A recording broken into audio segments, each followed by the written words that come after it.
कहा गया है सुना गया है कोई न बोले, ज़बां दराजों को मशवरा है कोई न बोले। अजीब लुकनत पसंद हाकिम से वास्ता है, अजीब लुकनत पसंद हाकिम से वास्ता है। जो चाहता है जो सोचता है कोई न बोले। हमारी दाईं तरफ इस सदी का सबसे बड़ा फकीर सोया हुआ है। मैं उनकी समाधि से बिल्कुल करीब खड़ा होकर के संकल्प सत्याग्रह में मेरी आंखों के सामने तपती दोपहरी में बड़ी तादाद में मौजूद कांग्रेस पार्टी के सिपाहियों को सलाम करता हूं। नवरात्रि चल रही है, रमजान चल रहा है, मैं रोजे की हालत में हूं। आप तमाम साथी ऐसे होंगे जिन्होंने नवरात्रि के व्रत रखे होंगे और इस पवित्र सप्ताह के बीच में हम खड़े हैं एक हाकिम की सनक के से उपजे हुए एक फैसले के खिलाफ। दोस्तों, भारत के लोकतंत्र के लिए एक मुश्किल लम्हा है ये। याद करिए, जब हाकिम की सनक की वजह से आप लाइनों में लग करके अपने पैसे बदलवाने के लिए बैंकों के साथियों से विनती कर रहे थे, चरौरी मिन्नत कर रहे थे, तब सबसे बड़ी आवाज बन के कौन बोल रहा था?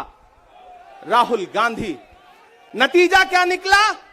उनकी एसपीजी सुरक्षा वापस ले ली गई। याद करिए, जब गब्बर सिंह टैक्स लगा करके छोटे व्यापारियों को बर्बाद करने का सपना पाला था इस सरकार ने, तो सबसे मजबूत आवाज बन के कौन बोल रहा था? राहुल गांधी। नतीजा क्या निकला? हजारों करोड़ रुपए खर्च करके उनके पीछे ट्रोल आर्मी लगा दी गई। उनकी इमेज खराब करने के लिए जितने तरीके अपना सकती थी भारतीय जनता पार्टी उसने अपनाया। याद करिए कि जब राफेल के मुद्दे पर, राफेल में हुई लूट के खिलाफ एक अकेला शख्स पूरे देश में खड़ा होकर के चौकीदार से पूछ रहा था कि आपकी चौकीदारी का सवाल है, बताइए सच्चाई क्या है, तब उनके पीछे 55 घंटे उन्हें ईडी के ऑफिस में बिठा करके पूछताछ की गई। मेरे भाई, उस शख्स ने क्या गुनाह किया? क्या कसूर है उनका? उनका कसूर इतना है कि जब देश में नफरतें सर चढ़ करके बोल रही थी तो उस शख्स ने कहा कि मैं भारत जोड़ने के लिए अपने पैर के छालों की परवाह किए बगैर 4000 किलोमीटर चलूंगा। यह कसूर है राहुल गांधी का। यह कसूर है राहुल गांधी का कि वह एक शहीद पिता के बेटे हैं। यह कसूर है उनका। यह कसूर है उनका कि उनकी दादी ने इस देश की मिट्टी के लिए अपने खून का एक एक कतरा कुर्बान कर दिया। यह कसूर है उनका। आज भारतीय जनता पार्टी के लोग हाउस में खड़े होकर के, सदन शुरू होते ही 1 मिनट भी सदन नहीं शुरू हुआ रहता था और खड़े होकर के राहुल गांधी माफी मांगो के नारे शुरू कर देते थे।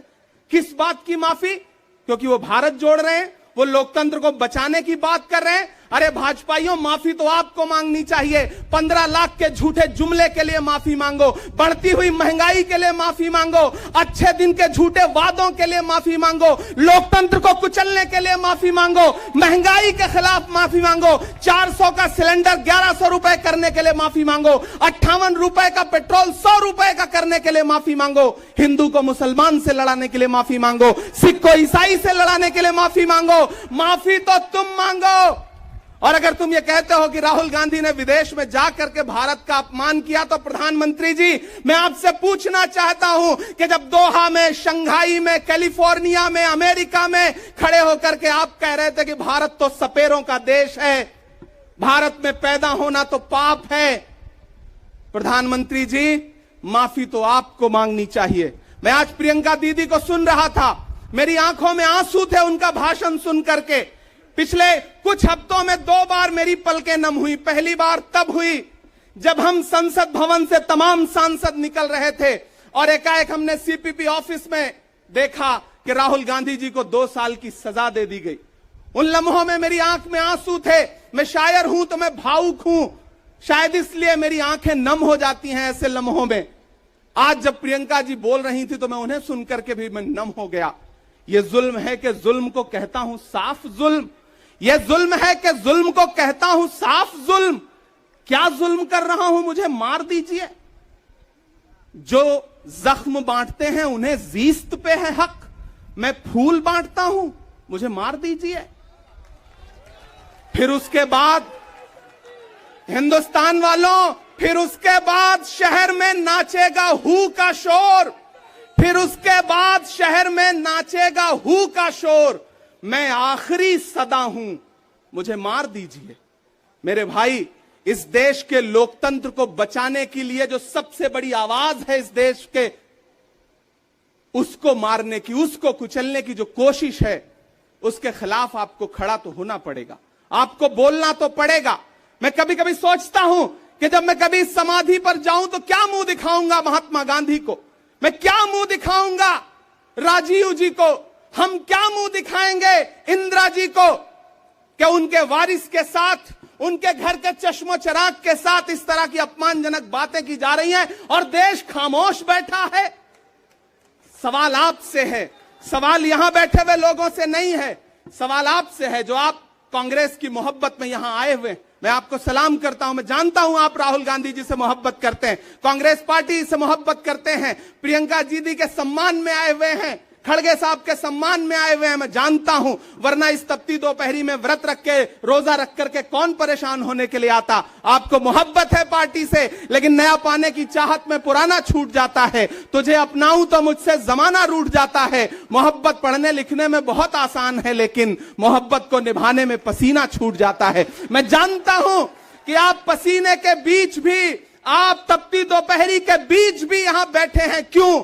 क्योंकि आपके मन में पीड़ा है, आप देख रहे हैं कि लोकतंत्र को किस तरह से कुचला जा रहा है।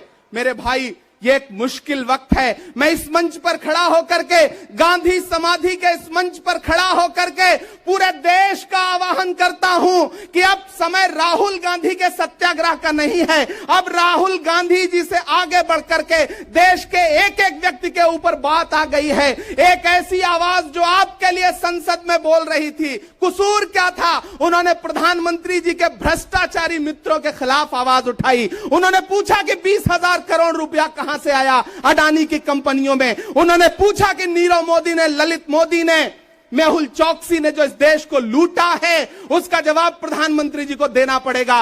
अगर प्रधानमंत्री जी इतना कहने से आप राहुल गांधी जी की सदस्यता ले लेंगे तो हम तमाम सांसद तैयार हैं, ले लीजिए हमारी सदस्यता, लेकिन हम रुकने वाले नहीं हैं, हम झुकने वाले नहीं हैं, हम मुसलसल बोलते रहेंगे। मैं हिंदुस्तान के लोगों से कहना चाहता हूं कि हमने सहराओं में हासिल किया आसानी से, तुम समंदर में भी रहकर न मिले पानी से।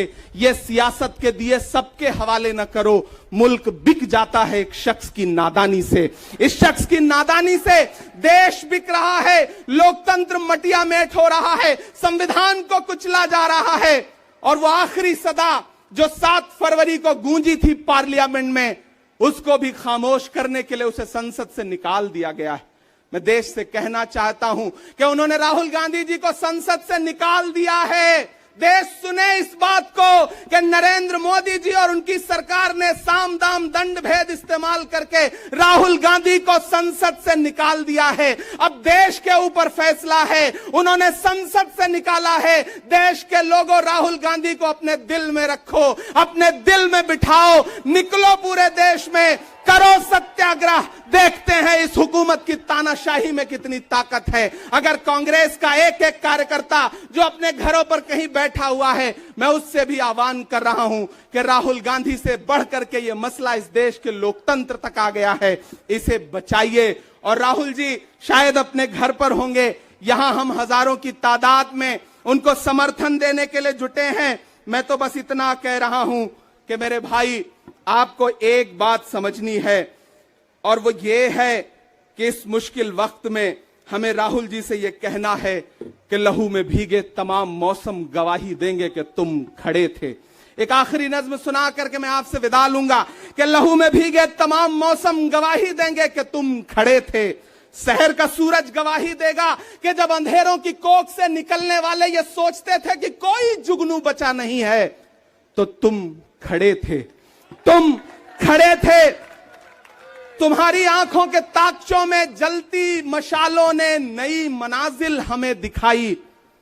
तुम्हारे भाई, तुम्हारी बहनें, तुम्हारी माएं, तुम्हारी मिट्टी का जर्रा जर्रा गवाही देगा कि तुम खड़े थे।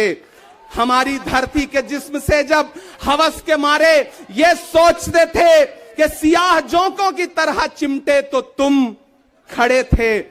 तुम्हारी हिम्मत, तुम्हारी अजमत और इस्तकामत तो वो हिमालय है कि जिसकी चोटी तलक पहुंचना न पहले बस में रहा किसी के, न आने वाले दिनों में होगा।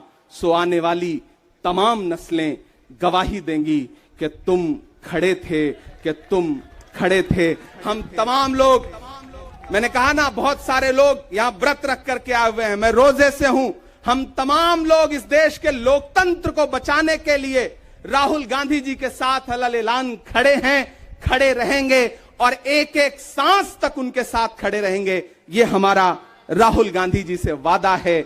जिसे खौफ नहीं है मुरझाने का, हम उस गुल के साथ खड़े हैं। कैसा भी दौर आए लेकिन हम राहुल के साथ खड़े हैं। कल भी खुलकर साथ खड़े थे, आज भी खुलकर साथ खड़े हैं। कैसा भी दौर आए लेकिन हम राहुल के साथ खड़े हैं। शुक्रिया।